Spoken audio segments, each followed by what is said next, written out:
अस्सलाम वालेकुम सारिया भैन भरावां ने और बहुत बहुत शुक्रिया सारिया का अमरीश के सर जी का बहुत बहुत शुक्रिया जिन्होंने इतने अच्छे तरीके ना मेहनत करवाई है।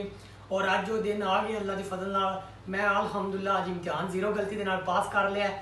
अल्हम्दुलिल्लाह अल्लाह का बड़ा लख लख शुक्र है और थैंक यू अमरीश के और सारे भैन भरावां का बहुत बहुत शुक्रिया जिन्होंने मेरे वास्ते खसूसी कल भी दुआ की और हमेशा दुआ मतलब करते हैं। अल्हम्दुलिल्लाह अल्लाह की ज़ात तुहानू सारियां नूं कामयाब करे, बड़ी मेहरबानी, बहुत बहुत शुक्रिया। अल्हम्दुलिल्लाह आज मतलब है कि मैं भी इम्तिहान पास कर लिया। मैंने बिल्कुल भी यकीन नहीं सी इस चीज़ का, जे ये बिल्कुल नामुमकिन चीज़ आई।